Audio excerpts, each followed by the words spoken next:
No, not really. I call myself a consultant in feline behaviour because I'm looking at problems of cat behaviour, which are quite often induced by the environment or the owner's relations with the cat, rather than the sort of classic human psychology.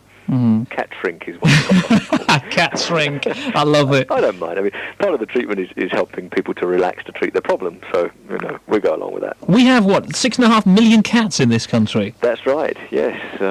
Catching up on dogs fast, because our lifestyles are changing, and quite often, if you work in an office, it's not convenient to keep a dog, because you've got to get home and walk him, and look after his needs, and you can perhaps leave a cat a little bit longer. No, I've lived in a house that has had quite a few cats, and to be honest, I can take them or leave them actually at the end of the day. But the one thing I certainly couldn't do was get them to do anything that I wanted them to do. They wouldn't do anything, and I don't know if anyone can. You really get them to do something and respond? I mean, you can't train them, can you? Oh, you can train them. Yeah, if you catch them in the sort of steep part of the learning curve, and you offer them the right rewards for getting things right, and I think the thing to avoid, especially with cats, is that you don't introduce any idea of punishment for getting it wrong. You simply keep persisting in rewards. You can get some remarkable tricks out of them. Siamese especially are well known for being retrievers, and if you throw a ball, they'll go and pick it up and bring it back to you to play the game like a dog. Now, Peter, like most radio stations, we here, BBC Hereford and Worcester, have got a studio cat. Right. We have had problems with it, quite frankly. What's he been doing? Well, hang on a minute. It's called Jingles, and he's over here.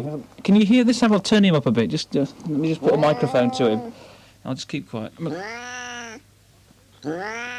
I know we're putting you on the spot here, but what advice have you got for us? He just doesn't seem to like people around him. Right. What are his first reactions when you approach him? Are they defensive? Well, listen. I mean, he spits. If he... Oh, that's steady. It's all right. Steady. Oh!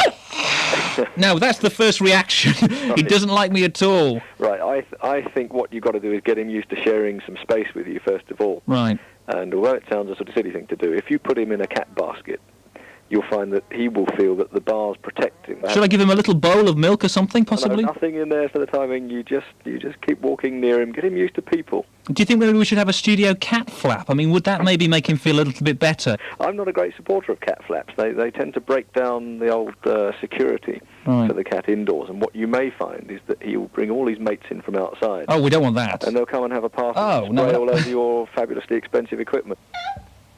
He's calmed down a bit now.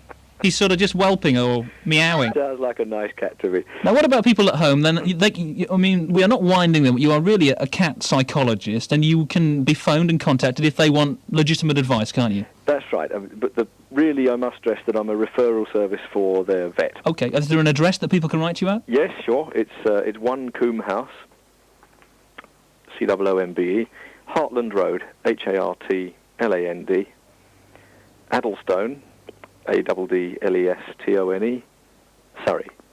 Well, Peter, thank you very much for joining us on the programme. It's been fascinating to have a chat to you, and all the very best. I hope your cat gets well and continues to make progress. You never know; he may even sit on your lap next time he's got a show. I hate to say this, but let's have a listen here. He's having a relapse. Listen, he's back to his old habits. Oh, no, he's actually... he's off again. Here we go. Peter, thank you very much for joining us. It's been a pleasure. Thank you. Bye-bye. Bye then.